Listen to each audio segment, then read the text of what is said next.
अब हम बिहार के पिछड़ेपन को दूर करने के उपाय जानेंगे, क्योंकि कारणों को जान लेना ही बच्चों पर्याप्त नहीं है। समस्या को जान लेने के बाद उस समस्या को दूर करना भी नितांत आवश्यक है।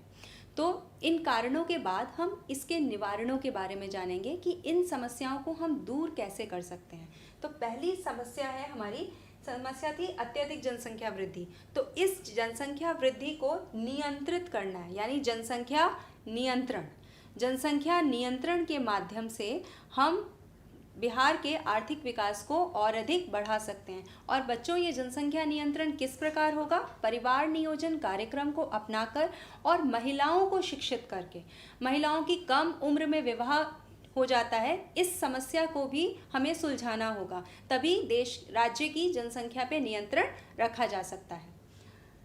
दूसरा, कृषि का तेजी से विकास।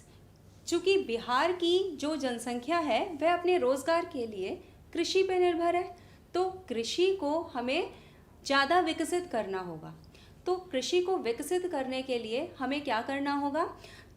जितने भी हरित क्रांति के माध्यम से भारत में जो भी विचारधाराएं आईं, जैसे कि उन्नत किस्म के बीजों का इस्तेमाल करना, कृषि में यंत्रीकरण का इस्तेमाल करना, यानी मशीनों का इस्तेमाल करना, केमिकल फर्टिलाइजर्स या रासायनिक उर्वरकों का इस्तेमाल करके खेती की जो पैदावार है उसे बढ़ाना, तो ये सब उपाय बिहार में अपनाकर हम बिहार की कृषि की स्थिति को और अधिक उन्नत कर सकते हैं। अगला, बाढ़ पर नियंत्रण। जैसा कि हमने कारण में जाना कि बिहार का उत्तरी भाग हमेशा बाढ़ से ग्रसित रहता है, जिस वजह से जनधन की हानि हो जाती है। इसलिए बाढ़ पे नियंत्रण करना नितांत आवश्यक है। अब बच्चों, प्रश्न है कि बाढ़ तो एक प्राकृतिक आपदा है, इस पे नियंत्रण कैसे?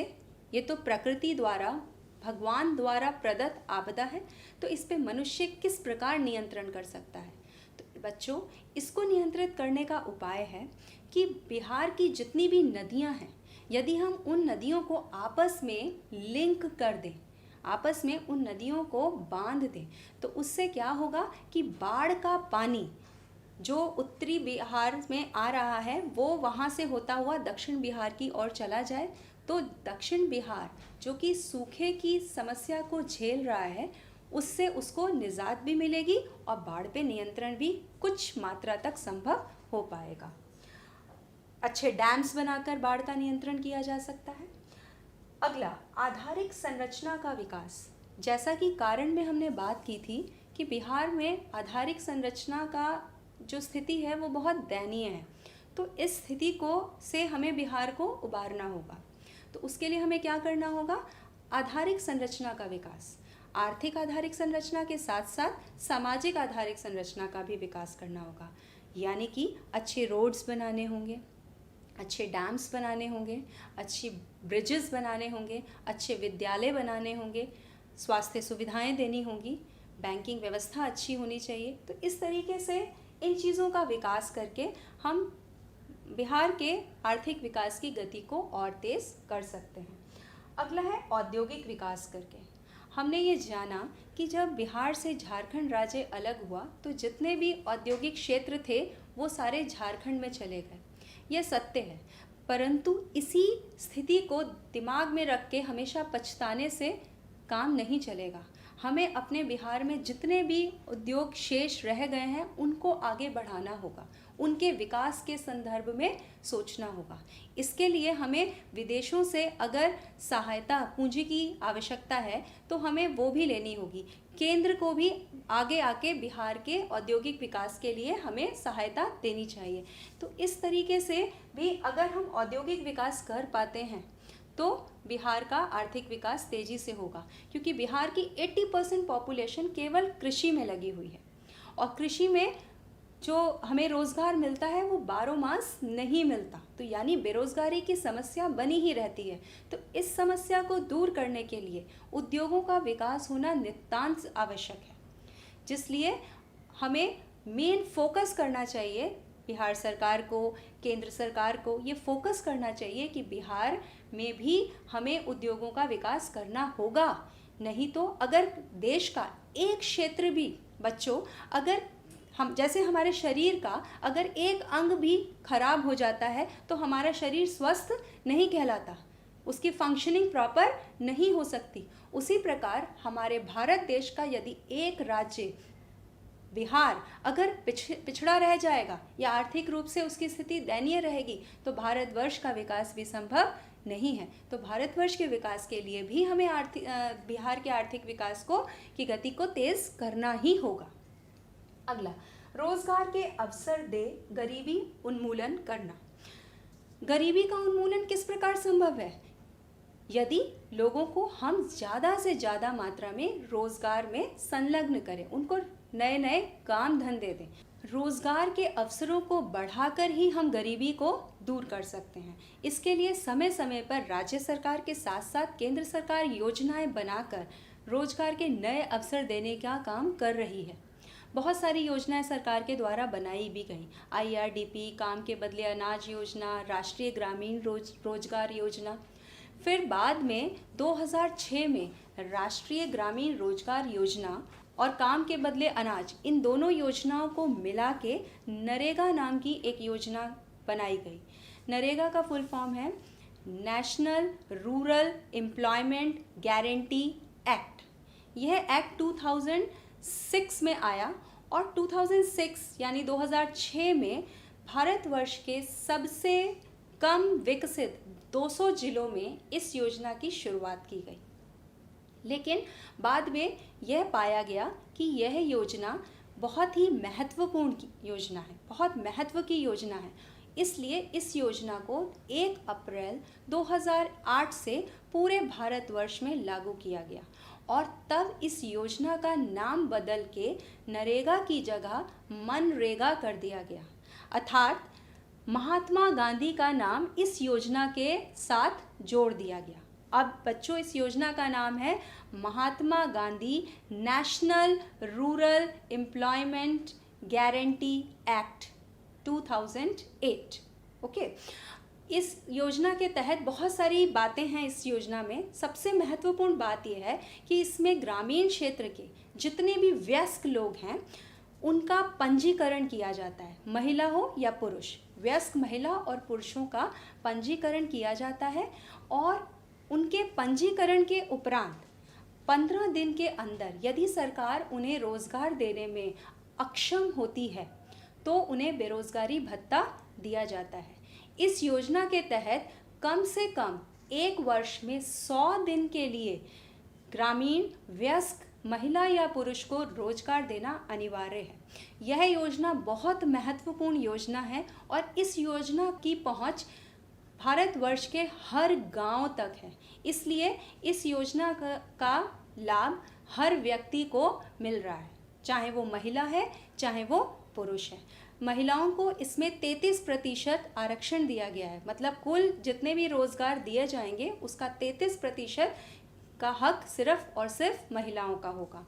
तो इस प्रकार धीरे धीरे देखा जा रहा है कि इन सब योजनाओं के माध्यम से सरकार भी रोजगार के अवसरों को बढ़ाने का प्रयास कर रही है और इन्हीं प्रयासों के चलते धीरे धीरे रोजगार बढ़ेगा और गरीबी की समस्या दूर होगी। अगली उपाय है शांति व्यवस्था की स्थापना। ये बहुत महत्वपूर्ण है।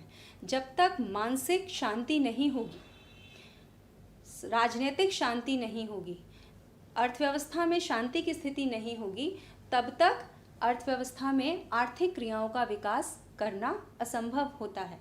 तो राजनीतिक रूप से, मानसिक रूप से हमें अर्थव्यवस्था में राज्य सरकार को एक ऐसा माहौल देना होगा जिससे वहाँ पर उद्योगपति अपनी आर्थिक क्रियाओं को क्रियान्वित कर सके, शांतिपूर्ण तरीके से क्रियान्वित कर सके। अगला, स्वच्छ एवं ईमानदार प्रशासन। प्रशासन में स्वच्छता से तात्पर्य है भ्रष्टाचार मुक्त एनवायरनमेंट, ऐसा एनवायरनमेंट जिसमें भ्रष्टाचार की संभावना कम से कम हो। भ्रष्टाचार जो है वो उस एक कैंसर के समान है जो पूरी अर्थव्यवस्था को खोखला करता जा रहा है। भ्रष्टाचार को दूर करने का सबसे बड़ा उपाय यही है कि कार्य में, प्रशासनिक कार्य में पारदर्शिता होनी चाहिए, जिसके लिए सरकार ने बहुत सारे नियम भी बनाए हैं, जैसे राइट टू इंफॉर्मेशन एक्ट, है ना, सूचना का अधिकार।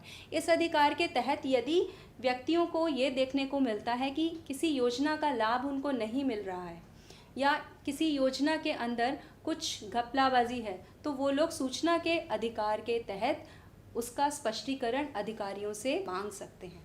तो ये सरकार के द्वारा प्रयास किया गया है भ्रष्टाचार को दूर करने का। इसके अलावा केंद्र से अधिक मात्रा में संसाधनों का हस्तांतरण। भारत सरकार को भी बिहार के विकास के लिए केंद्र से अधिक मात्रा में संसाधनों को देना चाहिए, ताकि बिहार भी अपना आर्थिक विकास कर सके। जैसा कि बच्चों हमने अभी बात की कि देश का विकास तब तक नहीं हो सकता जब तक उसके सभी राज्यों का, उसके सभी क्षेत्रों का विकास ना हो। तो अगर बिहार पिछड़ा राज्य रह जाता है तो देश का विकास भी कहीं ना कहीं पिछड़ जाएगा। हमारे राष्ट्रपति रह चुके हैं APJ अब्दुल कलाम, है ना बच्चों को वो बहुत स्नेह करते थे। उन्होंने भी ये कहा है कि बिहार के विकास को बिना किए हम देश का विकास नहीं कर सकते, अर्थात बिहार के आर्थिक विकास की तरफ हमें पूरा ध्यान देना होगा। इसलिए केंद्र सरकार को आर्थिक मदद बिहार के विकास के लिए करनी चाहिए। इसके लिए एक उपाय किया जा सकता है, विशेष राज्य दर्जा, जिसकी मांग बिहार सरकार पिछले कई वर्षों से केंद्र से विशेष राज्य का दर्जा प्राप्त करने के लिए सहयोग मांग रही है। विशेष राज्य का दर्जा प्राप्त हो जाने के बाद बिहार के आर्थिक विकास की गति में तेज़ी आ जाएगी। बच्चों, ये विशेष राज्य होता क्या है या विशेष राज्य का दर्जा से इस कॉन्सेप्ट से क्या अभिप्राय है? तो विशेष राज्य का दर्जा जिस भी राज्य को दिया जाता है वहाँ केंद्र सरकार अधिक मात्रा में आर्थिक सहायता देती है। उसके साथ साथ उस क्षेत्र में करों में, टैरिफ्स में, प्रशुल्क और करों में बहुत रियायत देती है। अर्थात वहाँ पे जो भी नए उद्योग धंधे खोले जाएंगे या कोई भी आर्थिक क्रिया वहाँ की जाती है तो उस पे लिए जाने वाले टैक्स की मात्रा कम हो जाती है, जिस वजह से जितने भी एंटरप्रेन्योर या साहसी होते हैं, जो उद्यमी हैं, जो अपने व्यवसाय को शुरू करना चाहते हैं, उनको मोटिवेशन मिलता है। उनको कम टैक्स पे करने की वजह से उनकी जो लागत है वो कम हो जाती है और वो प्रोत्साहित होते हैं अधिक नए प्लांट्स, नए आर्थिक क्रियाएं वहाँ करने के लिए। तो बिहार इस मांग को कई लंबे समय से केंद्र सरकार से कर रहा है। यदि केंद्र सरकार इस बिहार राज्य की इस मांग को मान लेती है तो निश्चित रूप से बिहार का आर्थिक विकास में एक गति आ जाएगी। बिहार के विकास की स्थिति। सबसे पहले हम बिहार के पिछड़ेपन के कारणों को जानेंगे। तो पहला कारण है अत्यधिक जनसंख्या वृद्धि। दूसरा, आधारिक संरचना का अभाव। तीसरा, कृषि पर निर्भरता। अगला, बाढ़ तथा सूखा से क्षति। अगला, औद्योगिक पिछड़ापन। अगला, गरीबी एवं बेरोजगारी। अगला, अकुशल विधि व्यवस्था एवं प्रशासन। इन कारणों के बाद हम इन कारणों को दूर करने के उपायों को जानेंगे। सबसे पहला, जनसंख्या नियंत्रण। दूसरा, कृषि का तेजी से विकास। तीसरा, बाढ़ पर नियंत्रण। चौथा, आधारिक संरचना का विकास। पांचवा, औद्योगिक विकास।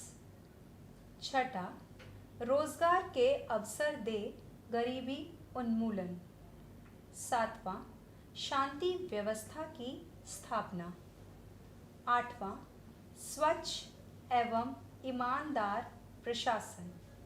लास्ट बट नॉट लीस्ट, केंद्र से अधिक मात्रा में संसाधनों का हस्तांतरण।